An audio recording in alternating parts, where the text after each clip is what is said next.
Yo, Democrats turned on Chuck Schumer after he chose to take sides with Trumpito during that funding bill thing. So you know he doesn't have an iPhone or a camera phone; he got a flip phone. So the other day, after all the backlash from his colleagues, he created a voice memo and posted it to the public for news broadcasters to try to get some sympathy from his team. What happened is Jasmine bought Felicia Crockett, the Queen of Mama jokes from Texas. She jumped it off saying we need to get him out of here. She's the first one to say that they need to have him ousted.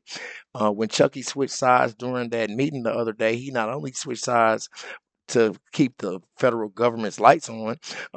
He also said that he probably would side with further Trump administration efforts instead of blocking legislation with his fellow colleagues. That pissed his entire gang off. Even Hakeem Jeffries said that this guy thinks he's the smartest guy in the room, or he's the only guy in the room with a brain. But maybe he is, Hakeem, because honestly, if you guys would have blocked the government, that would have had worse consequences than keeping the lights on for everybody else. Would have made y'all all look bad. Make sure you hit that subscribe button. My name is Marcus Russell. Let's get right to it. Check it out. Y'all gonna love it. So with his career now on the line, Senate Minority Leader Chuck Schumer is finally talking about the backlash he's getting from his fellow Democrats. In my caucus, for instance, I knew there would be divisions. Have you spoken to Jeffrey since the vote? I speak to Jeffries regularly. Have you spoken since the vote? No, we haven't spoken since the vote. You were crucial in getting President Joe Biden to step down. Do you think it's time for you to do the same? Let me say this. There is Hello? spirited disagreements on which was the right vote. But as I said, I think we have mutual respect in our caucus, and we are all united. I don't think you guys are united. The Democrat, AOC, off top, she said that we need to get out Schumer and we need some younger, fresher leadership. Democrat polls are down 27%. And then I keep on hearing them say that the people want the Democrats to fight back. What people? Y'all get your ass whooped. Stop fighting. Stop fighting back. His relationship with House Minority Leader Hakeem Jeffries definitely appears to be on the rocks. I do expect to have a conversation with him at some point I'm gonna have to talk to later him. on today. Look, Chuck and I disagreed as it relates to the approach and outcome relative to what we viewed as a reckless Republican spending bill and the effort to try to jam these cuts down the throats of the American people. Schumer could be on his way out if some Democrats have their way. I think Senate Democrats have to sit down and take a look and decide whether or not Chuck Schumer is the one to lead in this moment. I definitely think that younger, fresher leadership may be something that many of us, not just depending on what part of the spectrum you're on, but many Americans may be looking for.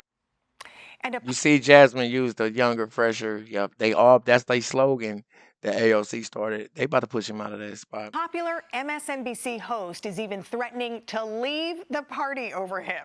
And I'm pissed. Yep. Okay, so there's actually little that the Senate minority leader can say, and the 10 Democrats that voted with the Republicans can say, to appease somebody like me. I'm about to change my registration to independent. The Democratic Tea Party was born the same day that Chuck Schumer took to that podium to read that very well-crafted statement that told us he folded like a paper napkin.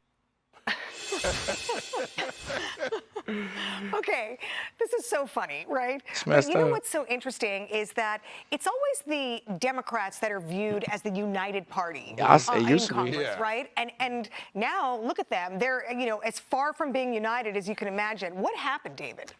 Loss of control in the American people and what happened on November 5th. They were rejected. Think about the election rejection of all the leftist policies, that parents don't have a right to what's happening with their kids in school, DEI, mutilation of children, security. We were talking about that in the first part of the show. The fact that the economy was headed in the wrong direction because of their deliberate actions and overspending, and they told us it was just transitory when it came to inflation. Eventually, the people woke up and said, what's my desired outcome? And when they looked at it, they went, it's not that. Look, Simone Sanders, I don't know who's watching her anymore when she speaks, but nobody that's watching her is going to come over to the Republican side soon unless they're just watching for the laughs of it. So Facts. let them self-destruct, let them go further left. I hope they keep going, and I have 4 words. Run, AOC, run. That's 3 words. Run, AOC, run. Yeah, well, we'll see. That's what we're hearing. Lisa, I want to put this poll up here and have you react to this. I want y'all to see this poll. This is an NBC and CNN poll showing Democratic Party approval. Look at this. 27% positive, 55% negative. So to David's point, does Chuck Schumer survive, or are we going to see AOC in a primary? Well, I'd love to know what the 27% are thinking. They're crazy. They're not. You know, I think this is just an excuse to try to push Chuck Schumer out because the justification and their argument against him is not sound. You had 10 Democrats in the Senate voted to end debate. They voted Nah. He's the leader of the House. So wherever he's swayed to, any of the older Democratic senators as part of that party are going to follow him. He's the leader.